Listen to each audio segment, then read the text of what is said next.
السلام عليكم ورحمة الله وبركاته. النهاردة معانا ومعاكم هنعمل وصفة بسيطة وسهلة ولذيذة. هنعمل مع بعض طاجن البامية باللحمة بطريقة بسيطة وسهلة، إن شاء الله هتنال إعجابكم. المكونات معانا بسيطة وسهلة، معانا البامية وطماطم واللحمة وتوم وفلفل أسود وملح وبصل وصلصة ومكعب مرقة دجاج. يلا بينا نبدأ وصفتنا النهاردة بكل بساطة وسهولة. اول حاجه هننزل بالماده الدهنيه بتاعتنا كده، معلقتين من الماده الدهنيه سواء كان زيت او سمنه. دايما بنقول الماده الدهنيه دي عادي براحتك، اللي بيرتاح بيطبخ بسمنه بيطبخ او بزيت حسب ما انت بتحبي. هننزل باللحمه معانا زي ما احنا شايفين كده، هنديها تشويحه في السمنه اهو بالشكل اللي احنا شايفينه ده.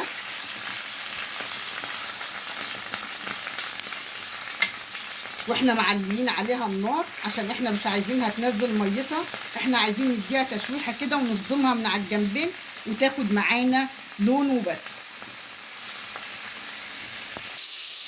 زي ما احنا شايفين كده شوحت اللحمه وقلبتها من على الجنبين، بس انا صدمتها ما نزلتش ميتها ولا حاجه، بس حطيتها والنار عاليه علشان انا كنت عايزه اديها لون كده وان انا اشوحها بس.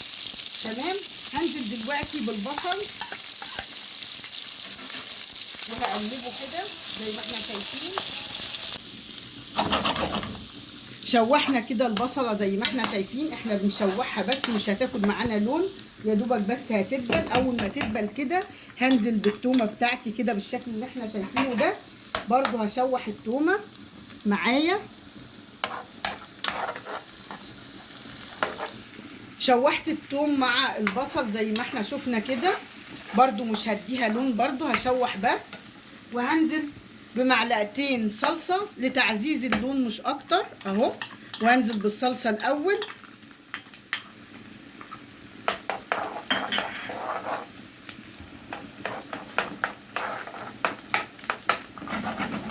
زي ما احنا شايفين كده.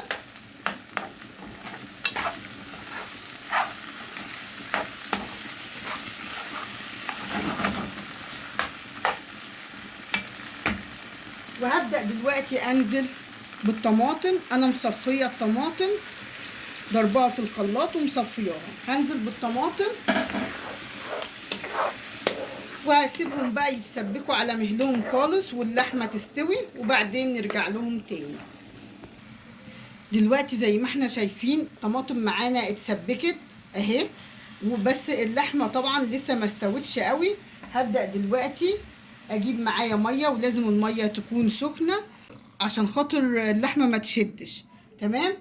هحط كمية مية اللي هي تكفي لتسوية اللحمة معايا. هسيب بقى اللحمة تستوي واحط مكعب مرقة دجاج واحط فلفل اسود، بس مش هحط الملح دلوقتي لان الملح بيخلي اللحمة تأخر في السوى، فهملح في الاخر. تمام. هسيبها دلوقتي بقى تستوي على مهلها وبعد كده نرجع نشوف هنعمل فيها ايه.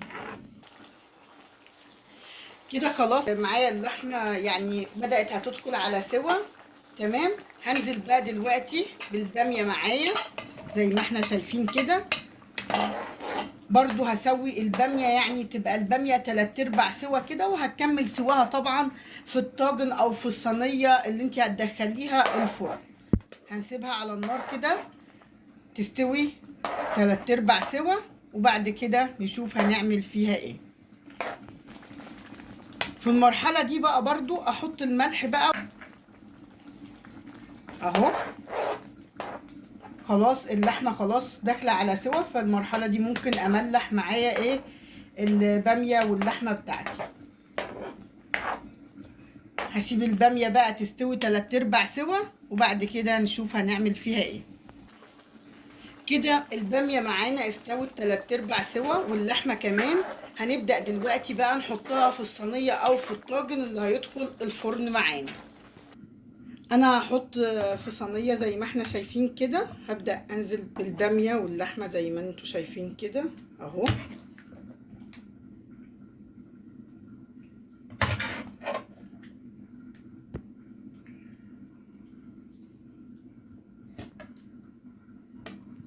وانزل الصوص بتاعها كده بالطريقه دي اهو لحد ما الصينيه هتتملي معايا.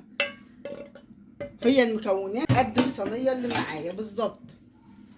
هبدأ كده اطلع بقى اللحمه على الوش علشان تاخد معايا لون ويبقى شكل الصينيه بتاعتي حلو ومميز. هتكمل سواها في الفرن على درجة حرارة 200. هتكمل ربع السوا اللي باقي، وبعدين هنرجع نشوف شكلها هيبقى عامل ايه في الاخر. طلعنا معانا طاجن البامية باللحمة بتاعنا زي ما انتوا شايفين، بيتكلم عن نفسه، شكله فظيع وطعمه فظيع برضو، هيعجبكم ان شاء الله. اتمنى ان وصفتي النهارده تكون عجبتكم وتكونوا اتعلمتوا منها حاجه، وتجربوها وتقولوا لي رايكم ايه فيها في الكومنتات.